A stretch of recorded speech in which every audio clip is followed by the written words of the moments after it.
थोड़ा डूबूंगा मगर मैं फिर तैर आऊँगा, ऐ ज़िंदगी तू देख मैं फिर जीत आऊँगा।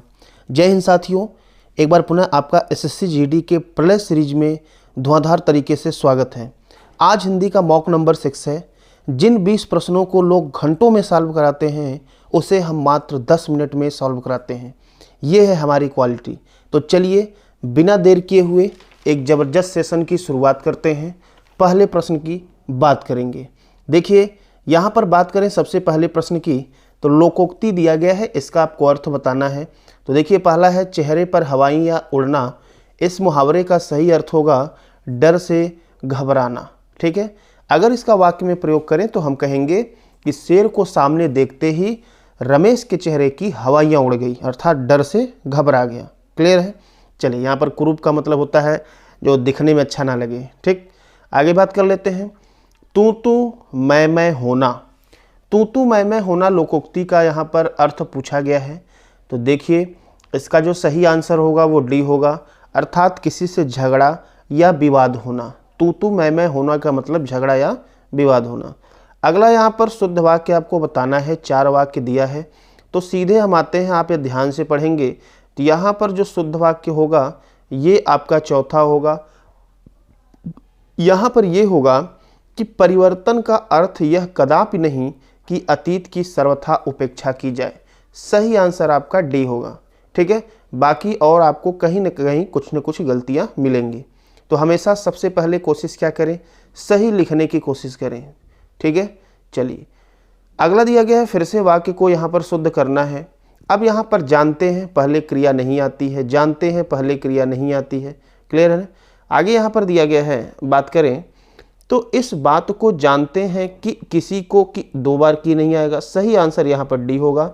इस बात को जानते हैं कि किसी को सताया न जाए। सही आंसर यहाँ पर आपका डी होगा। ठीक है, चलिए एक और ज़बरदस्त प्रश्न की तरफ बढ़ लेते हैं। यहाँ पर आपको वर्तनी बताना है। 2 वर्तनी दिया गया है। तो देखिए पहले वाले की जो सही वर्तनी होगी वो पहला होगा कवित्री, हजारों बार एग्जाम में पूछा गया है, तो 1-2 बार सही लिख लीजिए। ठीक है, 66 नंबर की बात करें, 66 नंबर की सुसुरसा का यहाँ पर पूछा गया है, तो सही आंसर यहाँ पर ये होगा, अर्थात पहले छोटा ऊ फिर बड़ा ऊ फिर सा। ठीक है, सुसुरसा का मतलब होता है कर्तव्य परायणता, सेवा भी होता है, और सुसुरसा का मतलब होता है सुनने की इच्छा। अगले प्रश्न की बात कर लेते हैं। अनेक शब्दों के एक शब्द है। पृथ्वी के तीनों ओर पानी वाला स्थान को क्या कहते हैं, प्रायद्वीप कहते हैं। जैसे हमारा देश भारत के चारों तरफ पानी, चारों तरफ नहीं 3 तरफ से पानी से घिरा हुआ है और एक तरफ स्थल से घिरा हुआ है, तो इसीलिए भारत को कहेंगे प्रायद्वीपीय देश। ठीक है, द्वीप का मतलब होता है जो चारों तरफ पानी से घिरा हो, और महाद्वीप का मतलब होता है कई द्वीप मिलकर महाद्वीप बनाते हैं। ठीक है, इस समय पूरे दुनिया में 7 द्वीप हैं, महाद्वीप हैं। जिसके पास कुछ भी न हो उसे अकिंचन कहते हैं। विनीत का मतलब विनम्र होता है। गरीब का मतलब जिसके पास बहुत कम हो, और दरिद्र का मतलब होता है जिसका कभी पेट ना भरे। आगे देखिए, निर्धनता की समस्या आर्थिक का परिणाम है। अब जो गरीबी है इसकी समस्या ध्यान से देखिएगा, यहाँ पर लोग पिछड़ेपन पे भी जा सकते हैं। ठीक है, तो यहाँ पर देखिए जो इसका सही आंसर होगा वह होगा विषमता। ये देश के परिप्रेक्ष्य में बात हो रही है, एग्जाम में पूछा भी गया है और आयोग के द्वारा डी आंसर भी माना गया है। तो यहाँ पर जो निर्धनता की समस्या है ये आर्थिक विषमता का परिणाम है। ठीक है, मतलब हमारे देश में देखिए कुछ लोग या तो बहुत गरीब हैं या तो कुछ लोग बहुत ज़्यादा अमीर हो गए हैं। ठीक है, इसी को विषमता कहते हैं। ठीक है, आगे देखिए, कश्मीर की समस्या अब शीघ्र योग्य हो गई है। तो अब जो कश्मीर का जो प्रॉब्लम है, समस्या का हमेशा कभी भी, ये तो नया क्वेश्चन है, समाधान ही ढूंढा जाता है। ठीक है, समस्या का क्या ढूंढते हैं भाई, समाधान। सही आंसर यहाँ पर भी होगा कि कश्मीर की समस्या अब शीघ्र योग्य हो गई है, समाधान योग्य हो गई है। यहाँ पर वाक्य दिए हैं, इस वाक्य में कुछ त्रुटियाँ हो सकती हैं, उन त्रुटियों को आपको चूज करके बताना है। पहला है उसे वाद विवाद प्रतियोगिता में प्रथम स्थान मिला, कोई त्रुटि नहीं है। सही आंसर यहाँ पर त्रुटि जो आपको मिलेगा वो फर्स्ट में मिलेगा। वाद नहीं होता, वह होता है, वाद विवाद होता है। ठीक है, ध्यान दीजिएगा, आपको वर्तनी पर भी ध्यान देना है। तो यहाँ पर वाद विवाद होता है न कि वाद विवाद। चलिए अगला देख लेते हैं। संकट के समय धैर्य से काम लेना चाहिए, बिल्कुल सही है, इसमें कोई भी गलती आपको नहीं मिलेगा। चलिए अगले प्रश्न की तरफ बढ़ लेते हैं। अगला यहाँ पर प्रश्न दिया गया है, 4 विकल्प हैं, उचित विकल्प का यहाँ पर विलोम बताना है। तो आस्था का यहाँ विलोम क्या होगा? अनास्था। आस्था का क्या होगा? अनास्था। आस्था का मतलब आस्तिक कहते हैं, जो भगवान में विश्वास रखता हो, और नहीं रखता है तो अनास्था हो जाएगा। ठीक है, तत्परता का मतलब तुरंत होता है। अपमान का विलोम पूछा गया है, तो अपमान का यहाँ पर जो विलोम होगा वह होगा सम्मान। क्या होगा भाई? सम्मान। ठीक है, अपमान का मतलब और बात करें तो अपयश हो गया, निंदा हो गया, बदनामी हो गया, बुराई हो गया, बदगोई, ये सारे जो है आपके अपमान के पर्यायवाची होते हैं। अगला देख लीजिए, यहाँ पर आपको क्या बताना है? पर्यायवाची बताना है। निंदा का पर्यायवाची पूछा गया है। अच्छा, पीछे अपमान आया भी था, ठीक है, कोई बात नहीं।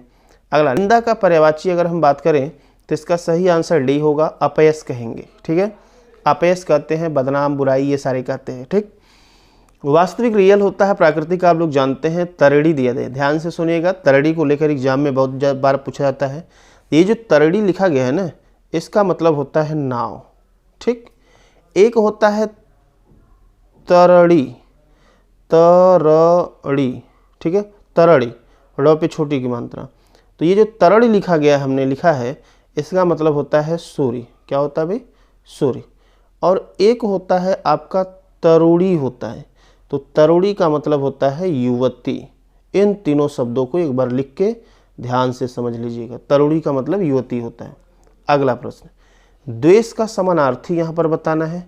तो सही आंसर यहाँ पर क्या होगा? पहला होगा, बैर होता है, शत्रुता होता है, दुश्मनी होता है, खार होता है, ईर्ष्या, जलन, डाह, गांव में डाह भी कहते हैं, मार्च से होता है। ये सारे जो है इसके क्या होते हैं? पर्यायवाची। चलिए, अगला यहाँ पर दिया गया है, इस तरह से आपका एक पैसेज है, पैराग्राफ है, इसमें आपको भरना है। तो आइए पढ़ते हैं ध्यान से, थोड़ा सा छोटा कर लें, जिसको भी क्लियर ना दिखेगा वो पिक्सल बढ़ा लेगा। सबसे पहले हम 77 नंबर प्रश्न की बात करते हैं कि अपने पाठकों का हम पुनः चिंतन भूमि स्तंभ तथा उन आलेखों की ओर खींचना चाहेंगे। क्या खींचते हैं भाई? ध्यान खींचते हैं। तो सही आंसर पहला ये हो जाएगा कि अपने पाठकों का ध्यान हम पुनः चिंतन भूमि स्तंभ तथा उन आलेखों की ओर खींचना चाहेंगे जिनमें निरंतर बुनियादी सवालों पर नए ढंग से सोच विचार हुआ है। आज की दुनिया में वैचारिक उथल पुथल, चुनौतियां और हमारे लिए संभव कुछ ही उत्तर इन आलेखों में हमें मिलते हैं। तो आज की दुनिया में क्या वैचारिक होगा भाई? 78 की बात कर लें तो आज की दुनिया में यहाँ पर सही आंसर यहाँ पर होगा जारी। आज की दुनिया में जारी वैचारिक उथल पुथल, चुनौतियां और हमारे लिए संभव कुछ एक उत्तर इन आलेखों में हमें मिलते हैं। देखिए, सबसे इम्पॉर्टेंट रीडिंग हैबिट होती है। धीरे धीरे पढ़ेंगे, हम इसके ट्रिक की भी बात करेंगे, लेकिन अभी आप रीडिंग डेवलप करिए। कुछ अपरिचित शब्दों का प्रयोग कभी कभी हमारे पाठकों को लगता है। कभी कभी हमारे पाठकों को क्या लगता है? तो यहाँ पर सही आंसर हो जाएगा डी। ठीक है, भारी लगता है। ठीक है भाई, तो यहाँ पर हो जाएगा शब्दों का प्रयोग कभी कभी हमारे पाठकों को भारी लगता है, लेकिन सोच विचार से अगर भय न हो तो इन नए प्रत्ययों शब्दों से नहीं होना चाहिए। नहीं, क्या नहीं होना चाहिए भाई? भय नहीं होना चाहिए। ठीक है, अगर सोच विचार से भय ना हो तो इन जो नए प्रत्यय शब्द होते हैं इनसे कोई भी भय नहीं होना चाहिए। तो यहाँ पर शब्द विचार के बारे में बात किया गया है। ठीक है, वर्तमान परिप्रेक्ष्य को देखते हुए। तो ये देखिए, आपके 20 क्वेश्चन हम लोग निपटा चुके हैं और ये प्रश्न हमने मात्र 8 से 9 मिनट में निपटाए हैं। यही आप प्रश्न किसी और चैनल पे करेंगे। हम किसी की बुराई अच्छाई नहीं कर रहे हैं, लेकिन आपको कम से कम 1 घंटे डील करना होगा। तो इसमें 1 घंटे देना ही नहीं, बस आप रेगुलर हमारे साथ जुड़ जाइए। अच्छा लगे तो अपने मित्रों दोस्तों को बताइए, शेयर करिए। हमारी गारंटी है कि 20 में 20 हम दिलाएंगे।